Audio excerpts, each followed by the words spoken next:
Call.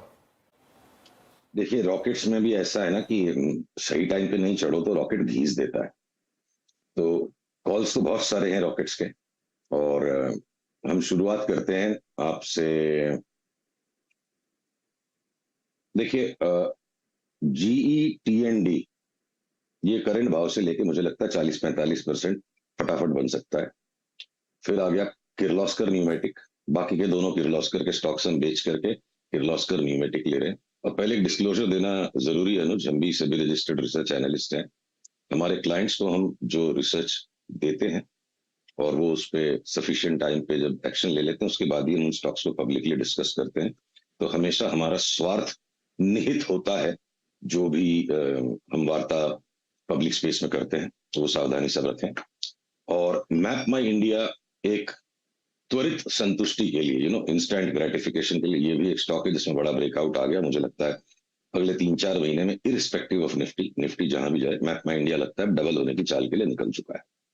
और थोड़ी लंबी अवधि के जो स्टॉक्स जो जिनको आप मिसाइल कहते हो अनुज, ये जो 3 बैगर 5 बैगर, तो 3 बैगर की कैटेगरी में मुझे कोई भी आश्चर्य नहीं होगा जब एचईजी और ग्रेफाइट दोनों करंट भाव से भी 3-3 गुना हो जाए साल सवा साल में। पर एक सावधानी रखने की जरूरत है, ऑलरेडी एक बड़ा उछाल इनमें 40 से 45% का बन चुका है। तो निवेशकों को इन्हें पुल बैक में लेना चाहिए।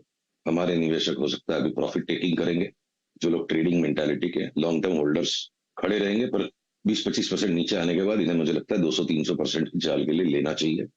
और कोपरान और जी पावर ये भी लास्ट कुछ दिनों में भाग गए हैं, तो वो सावधानी रखिएगा कि पुल बैक के ही ऊपर इन्हें लेना है। मुझे कोपरान और जी पावर लगता है अगले 1.5 साल में 5 गुना भी हो जाए तो कोई आश्चर्य नहीं होगा। तो ये बात हो गई कुछ मिड कैप स्टॉक्स की जहां पर आपको अच्छा मोमेंटम मिल सकता है इस समय। सुशील, एफएनओ में कोई इंटरेस्टिंग आइडियाज? ये सारे के सारे आपने कैश मार्केट वाले स्टॉक्स बताए, हालांकि आप एक दो एफएनओ स्टॉक्स पर भी नजर रखते हैं, वहां पर कुछ पसंद नहीं आया आपको?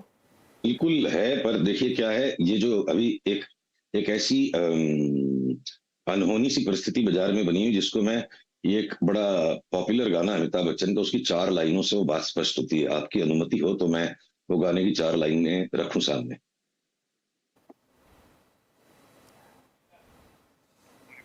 बिल्कुल सुशील, गो अहेड। तो ऐसा है, देखो वो अमिताभ जी का वो जो गाना है ना, मंजिलों पे आके लुटते हैं दिलों के कारवां, कश्तियां साहिल पे अक्सर डूबती हैं प्यार की। तो आगे की भी 2 लाइनें और बताऊंगा। तो आप ये निफ्टी की चार्ट को देखो, ये जिस तरह से अब बिल्कुल छटपटा रही है, पार्टी खत्म हो चुकी है, सारे शरीफ स्टॉक्स अपना खाना खा के गाना गा के जा चुके हैं और डीजे म्यूजिक बंद नहीं कर रहा। तो इस वक्त जिन स्टॉक्स को लेने का मन चलता है उनकी चाल पूरी हो चुकी है, और जिनमें चाल आ रही है उन स्टॉक्स को लेना आसान नहीं है, चाहे वो एबीएफआरएल था, चाहे वो जी था, चाहे वो एनडीटीवी था। तो अब बाजार में जो रेसिडुअल्स बचे हैं, जो लेगार्ड्स बचे हैं, जिनके साथ आप पार्टी में डांस करना नहीं चाहोगे, वैसे लोग पार्टी में बचे हैं, म्यूजिक चल रहा है, उठ के जाना मुश्किल है। तो अब आपको लेगार्ड्स पे अपने इंटेलेक्ट के बियॉन्ड जाके सिर्फ मोमेंटम खेलना है, तो लेगार्ड्स पे आपको चलना होगा। वही बात एफ में भी है। तो अब अगर अडानी के ऊपर में जितना बड़ा ब्रोहा था, एकदम से हंगामा मच गया, उधम मच गया, अब वो उधम खत्म हो गया, कंपनियां सारी इसकी डिलीवरेज हो रही हैं। तो अब अडानी इंटरप्राइजेस की अगर मैं आपको एक चार्ट यहाँ दिखा सकूं, ये एक ट्रायंगुलर फॉर्मेशन में तैयार है, जैसे ये पीली लकीर के ऊपर जाएगा आज सवेरे के हाई के ऊपर 2515 के ऊपर, हो सकता है इसमें 700-800 रुपए की उछाल आ जाए, हो सकता है आपको 2400 का स्टॉप लॉस रखना होगा। बट एक अडानी के पीछे मैं निफ्टी और बैंक निफ्टी के अपने व्यू को बदलने के लिए अभी भी विवश नहीं हूं, क्योंकि गाने की वो जो दूसरी लाइनें है ना, मंजिलें अपनी जगह हैं, रास्ते अपनी जगह, जब कदम ही साथ ना दे तो मुसाफिर क्या करे। तो ये जितने हिचकोले खा रही है निफ्टी बैंक निफ्टी, इसमें कदम साथ नहीं दे सकते। बुल का भी पैसा लग रहा है, बेयर का भी लग रहा है, सब लोग स्टॉप लॉस खा रहे हैं और प्राइसेस मार्जिनली हायर है इंडेक्स पे। तो हमारा सारा फोकस फिर बी ग्रुप की तरफ चला गया। कम से कम हम अपनी पाँव भी तो चल के जा सकते हैं। तो निफ्टी बैंक निफ्टी में लगता है इतनी पिला देगा डीजे कि घर जा ही नहीं पाओगे, लड़खड़ा जाओगे। सो एक अडानी इंटरप्राइज का आप स्टॉक ले लो, या बीच बीच में आते रहते हैं तो वो ट्रेडिंग फंड्स अपनी जगह पे है। बट एक स्ट्रेटेजिक व्यू लूं कि मैं अपोलो हॉस्पिटल ले लूं, कि अपोलो टायर ले लूं, कि मैं कुछ भी ले। अब एफएनओ में तो बहुत सारे स्टॉक्स है, पर मैं उनको लार्ज कैप्स में नहीं गिनता। एनएमडीसी हमको लगता है बड़ा ब्रेकआउट दे चुका है, 6 महीने का कोई मैं धीरज हो तो डबल हो जाएगा, तो मुझे कोई आश्चर्य नहीं होगा। That's not really truly trading great stock. तो जो निफ्टी 50 बैंक निफ्टी के जो स्टॉक्स है, ये बड़े ही उलझाऊ लग रहे हैं इस वक्त। और थोड़ा सावधान वहां रहने की जरूरत है। एकदम शॉर्ट टर्म और हाईली लिवरेज ट्रेडिंग का एक्सपोजर लेना मुझे घातक साबित हो सकता है, ऐसा लगता है। इसीलिए हमने थोड़े से लॉन्गर टर्म जितनी डिलीवरी उठा सको या छोटे एक्सपोजर में बड़ी चाल को खा सको, तब हम एनएमडीसी जैसा स्टॉक है या आप नाल्को को ले लो, अभी तक नहीं है मोमेंटम पर, छोटा सा ब्रेकआउट देके इंतजार कर रहा है। इतनी बड़ी डिविडेंड यील्ड है, नाल्को लेके मैं रॉन्ग नहीं हो सकता। पर यहाँ पे मेरे को एसबीआई लेके, आईसीआईसीआई लेके या एचडीएफसी बैंक लेके मैं पैसा बना लूंगा, इसका जरा भी कॉन्फिडेंस नहीं। सुशील जी, आपके इस गाने की 4 लाइनों से और शराबी की 4 लाइनों से आपका बाजार पे नजरिया क्या है वो तो मोटे तौर पे मालूम चल गया। एक दो स्पेस जो कि अच्छा कर रहे हैं, अब थोड़ा उन पे बात करते हैं। बताइए। आज सीमेंट में एक बहुत स्ट्रांग मूव है और अल्ट्राटेक सीमेंट की लीडरशिप में ये पूरा मूव आ रहा है। इस मूव को आप कैसे रीड करेंगे? सीमेंट पे आपका टेक और कोई प्रेफर्ड स्टॉक होगा तो बताइएगा प्लीज जरा। देखिए, अल्ट्राटेक सीमेंट मेरे हिसाब से ये एकदम वो लास्ट वाली उछल है ना, क्लाइमैक्टिक मूव है ये। मैं आपको इसकी चार्ट को सेट करता हूं स्क्रीन पे। ये क्लाइमैटिक मूव है सर। ये बिल्कुल, मैं यहाँ पे इसको लेके बिल्कुल नहीं फंसूंगा। म्यूजिक अगर तेज हो जाए तो इसका मतलब ये जरूरी नहीं है कि आपको वहां डांस करना ही जरूरी है पार्टी में। आपको अपने कदमों की ताकत को देखना पड़ेगा। ये चार्ट के जो स्ट्रक्चर्स है ना, ये कोई बुल मार्केट स्ट्रक्चर्स नहीं है। आप देखो इन दोनों लकीरों के बीच में ये किसी भी टाइम घूम गया और ये नीचे की, मैं अगले 3-4% कमाने के लोभ में 25-30% तक के डिक्लाइन के रिस्क नहीं ले सकता।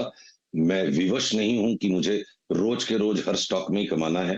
हम अपने भाई को नहीं त्याग पा रहे, हो सकता है गलत है, पर ये सब यहाँ स्टॉक्स लेने के लायक नहीं लगते हैं। ये 2-4% कमाने के चक्कर में कब लपेट में आ जाएंगे और 20% का करेक्शन आ जाएगा पता नहीं चलेगा।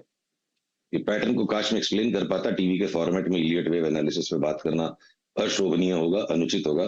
पर ये बिल्कुल ओवर स्ट्रेस्ड है, मोमेंटम डाइवर्जेंट है, ये कोई बुल मार्केट स्ट्रक्चर नहीं, this is rally structure WXY। किसी भी टाइम बड़ा करेक्शन आ सकता है। ओके, पहले की जो फ्लिकर है वही लग रही है। अगर आप इसे लॉन्ग साइड पिच देखिए, दिया बुझने के किसी भी पहले टाइम इसमें अगर आप देखिए रिट्रेसमेंट शुरू हो सकता है। दिया बुझने के पहले बाती बड़ी जोर से लपकती, मुझे वो वाली लपक दिख रही है। तो मैं, हो सकता है मैं, मेरी उम्र के कारण हो सकता है थोड़ा ये स्टॉक्स में मुझे ज्यादा थकावट दिख रही है, तो नौजवान कमा लेंगे, हम दूर रहेंगे। हमारे बस का नहीं है सर।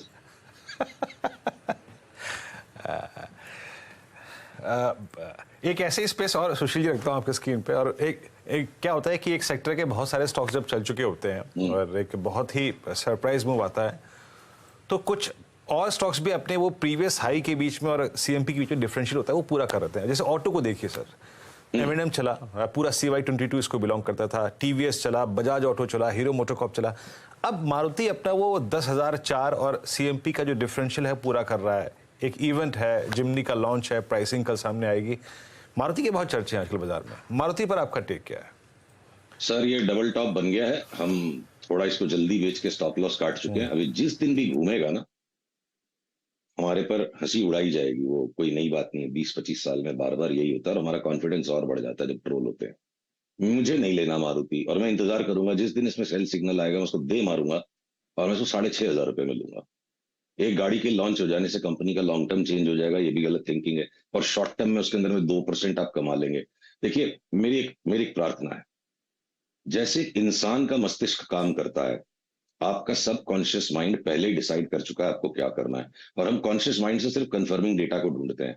तो ये इमीडिएट कॉर्पोरेट न्यूज या इमीडिएट कॉर्पोरेट रिजल्ट्स पर जो रिएक्टिवनेस है, ये फंडामेंटल इन्वेस्टिंग नहीं है, ये poor quality of technical investing है। टेक्निकल्स करना है तो चार्ट देखिए, और फंडामेंटल देखना है तो उसके लिए लॉन्ग टर्म के डिसीजंस लीजिए। एक गाड़ी लॉन्च हो जाएगी तो मारुति फट जाएगा, एक न्यू हाई आ जाएगा तो स्टॉक बढ़ जाएगा। ये सब किम वदंतियां लगती है मुझे, जिनको सूट करती है वो करे। हम इन बातों से बड़ा घबराते हैं। मैं इंतजार करूंगा मारुति को बेच के 30% नीचे लेने के लिए। जितने भी दिन मुझे वेट करना पड़ेगा, 2 दिन, 4 दिन, 5 दिन, अब ये लेने के भाव नहीं है।